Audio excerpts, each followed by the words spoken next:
Take responsibility for your life. Achieve fulfillment with recovery. Check out responsiblerecovery.net. It got bad to where, I would take my kids to cop dope, and it's kind of a weird thing to say, but I was way better parent loaded than I was when I was dope sick. Like, when I was dope sick, I did not give a shit, if I was, at the end there, you're not really, for me, like, anyways, I wasn't really getting high. I was just getting not sick. It was that bad. But did your kids know, you think, that that you were, like, did they have any idea what you were? I mean, how did you hide it from them? Lock yourselves in the bathroom, or lock yourself in the bathroom, in the bedroom. There's a couple times where they're so young, they see the tinfoil and not really know what it was, and you're able to hide and lie to them. I'm sure if when they get older, they would ever see something like that. Because, like, I didn't know when my dad was smoking joints as a kid, but, when I started smoking joints, I realized, that's what he was doing. My son, definitely not. He was too young. But definitely my daughter, who's now 12. So she was 8 when I got clean. So, yeah. So back to, what got me clean. Like, how bad did it get? I'd wanted, at that point, I'd come to terms that I was an addict. I wanted to get clean, but my family and friends had helped me already. And, and I kind of was like, yeah, I don't need help, but I'll do it because, you say I need it. And, and so when I actually wanted it and needed it, they weren't there for me. I wasn't eligible for any type of program through insurance because my wife, we didn't have Medi-Cal. My wife had an income, and, I didn't, and I can just explain it like this. I became suicidal, but I didn't want to die. I wanted to kill the person I had become, a lying, cheating, thieving person. And, like, I just wanted that person to be gone. And I thought the only way was to take my life. And, it was such an intense thought that, I tried to intentionally overdose, and fortunately I couldn't afford it because my addiction, my levels were my body was so saturated with the drug. And, but I had written a letter to my wife and, scared the shit out of her. And she woke me up in the back shed and said, I'm going to call the cops for, suicide. She had called the suicide hotline, which I didn't even know was a thing, and gotten advice. And he wants a program, he needs a program. And they're like, well, if he goes to the emergency room and signs a 5150, he's instantly eligible for mental health funding. And, she brought that by me, and she says, if you don't go to the hospital, I'm going to call the sheriffs and they'll take you because I have this letter and it's proof enough. And that was just to help me. And,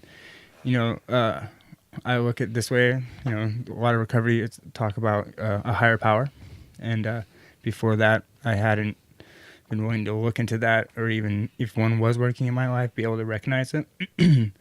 I was in a program within 3 days, and I instantly was able to see, getting that low, hitting that bottom, being suicidal, and all the things that had happened was definitely a higher power working in my life, trying to save it.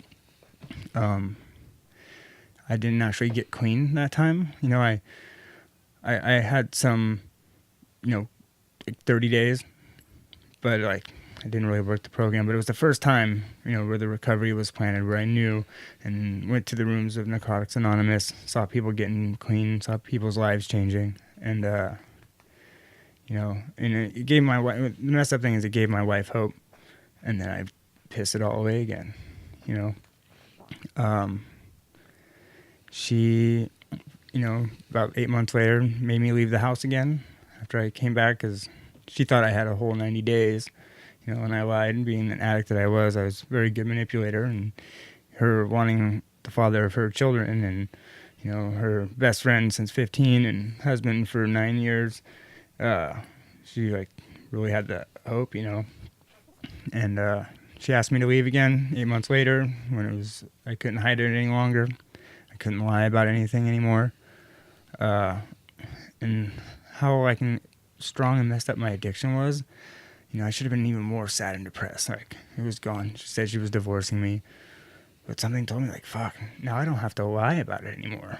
Now I can use and not have to hide it. And, a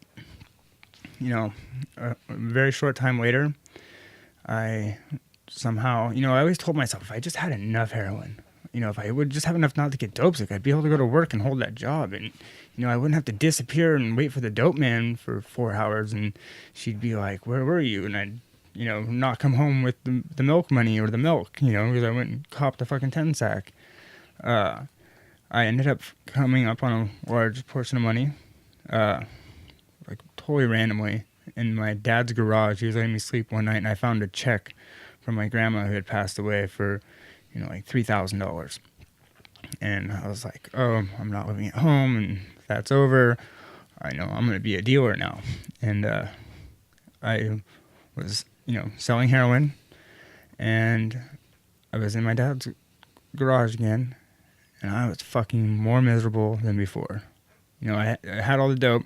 I thought I was going to be okay, and I never had that before where I didn't have to worry about getting sick and doing things. And man, I was just so miserable and like over my life. And out of nowhere, my mom called me, and prior to this, my mom was not, an enabler. She would not have anything to do with me. She would see the kids on Christmas, and, she was mad at my wife for not kicking me out sooner. But she had done some research on heroin and how it hijacks, your brain. And she wanted to help me. And I would just, literally was like, I'm over this. I need help. I don't want to do this. And she called, higher power, ding, ding, ding. This is your chance. And she's like, come up I know you're homeless. I know Alicia's divorcing you. Come up to Sausalito, California, where she lives, and I will get you into a program. I will pay for it, and we will help you. And, I was like, addict brain kicks back in. I'm like, I got 2 ounces of dope. And I just was straight up with her. Well, Mom, I'm selling dope, and I just re-up. Can I sell it all first and then come up there? She's all, flush it, and I will, take care of you. And I flushed a lot of it, and I told her that I flushed it all, and I hid a bunch in my ass. And my brother came with another addict from the program who, I don't know if he was clean. I think he basically was coming to try and come up on my stuff. But he fed me a Xanax bar, and I had been up for a while. Because at that point, I'm mixing speed and heroin, and I blacked out, and they went through all my stuff and, found the rest of it and got rid of it for me. And that was when I woke up at her house in Sausalito. It was February 1st, and I've been clean since that day. I woke up and literally was like, it's a weird thing, and I've talked about this with my sponsor, Narcotics Anonymous, and I've so many times I just wanted my mommy. I don't use that word mommy, but I was like, fuck, I just want my mom, someone to hold, and I hadn't had that for 10 years, and I guess I could say I was really jealous of my wife and her mom's relationship, and I would make fun of her for it, but in reality, I just wanted that same thing, and I fucking had something. And I called it hope, and hadn't had that for a really long time.